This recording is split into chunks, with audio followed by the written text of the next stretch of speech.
बिस्मिल्लाहिर्रहमानिर्रहीम अल्हम्दुलिल्लाहि रब्बिल आलमीन अर्रहमानिर्रहीम मालिक यौमिद्दीन इय्याका नअबुदु व इय्याका नस्तईन इहदिना सिरातल मुस्तकीम सिरातल लज़ीना अलअमता अलैहिम गैरिल मग़ज़ूबि अलैहिम वलद्दॉल्लीन आमीन। কেমন লাগছে বাবরি মসজিদ এখানে এসে? সবাইকে দেখে আমি খুব খুশি। আচ্ছা, কেমন লাগছে বাবরি মসজিদ এখানে এসে? ভালো লাগছে।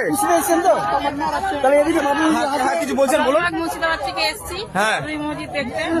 বাবরি মসজিদ সবাই এখানে আমাদেরকে সবাইকে দেখে আমি খুব খুশি। আচ্ছা, খুবই ভালো লাগলো কথা শুনে। আমরা দেখতে পাচ্ছি এখানে অনেকজন এবং এসছে এখানে বাবরি মসজিদ দেখতে, এবং এখানে দেখতে পাচ্ছি যে এখানে मेरे यहाँ पे हो रहा है पश्चिम बंगाल में, मुझे बहुत ज्यादा आप कहाँ से आ रहे हैं? अल्लाह है ना, वो सब ठीक कर देगा इंशाल्लाह। पूरा यकीन है। এই নাও খাও। বিসমিল্লাহ। বিস্কিট খাও। বিসমিল্লাহ। এই তুমি বারবার বিসমিল্লাহ বলছো কেন? বিসমিল্লাহতে কি এমন আছে? হ্যাঁ, আমি বিসমিল্লাহ না বলেই খাচ্ছি। বিসমিল্লাহর মধ্যে কি আছে সেটা তুমি জানো না, আমি জানি। ও তাই নাকি? ঠিক আছে, দেখা যাক। এই শোনো, এখানে কিছু টাকা আছে, আমি কালকে তোমার কাছ থেকে নিয়ে নিব, এখন রাখো। বিসমিল্লাহ। আমি তোমার মজা বের করছি। এটা পরের আমানত। বিসমিল্লাহ। এটা গুছিয়ে রাখতে হবে।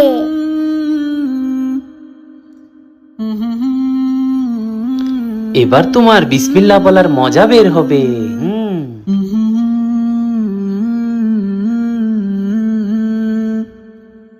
এই কালকের ব্যাগটা দে তো। এখন নিয়ে আসছি। ব্যাগ তো আমার কাছে, কিভাবে দে আজকে আমি দেখবো। বিসমিল্লাহ। এই নাও তোমার ব্যাগ।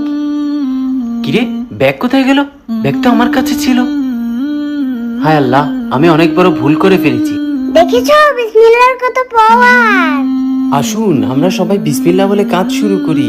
আমাকে ক্ষমা করো আল্লাহ।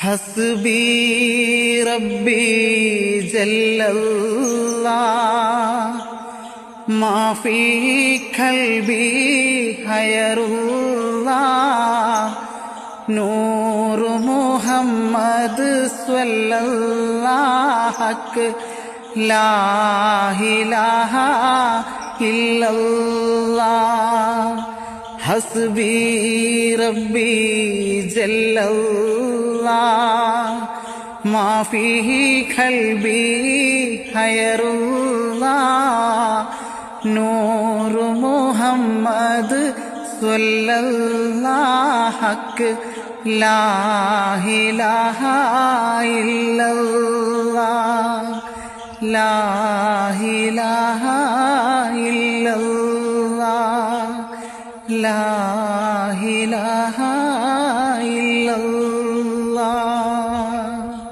যেদিন বাবরি বানানো হবে আবার ভাঙা হবে। একটা বাবরি মসজিদ করে দেখাক, আমরা বলছি ওটা ভেঙে 100টা রাম মন্দির তৈরি করব। হিন্দু নারীরা গিয়েই ওখানে শৌচালয় করে আসবে। মুর্শিদাবাদ কেন, পুরো বাংলার মাটি হচ্ছে হিন্দুদের মাটি, সনাতনীর মাটি। এই বাংলা হচ্ছে রামের মাটি, গোটা ভারতবর্ষ রামের মাটি। সেখানে হুমায়ুন কবির একটা কি শিলান্যাস করলো না করলো তা নিয়ে বাংলার মানুষের কোনো মাথা ব্যথা নেই। যদি একটা বাবরি হয় তাহলে 100টা রাম মন্দির স্থাপন হবে ওই বাবরি মসজিদের ওপরে। শিলান্যাসকে আমরা কোনো গুরুত্ব দিচ্ছি না।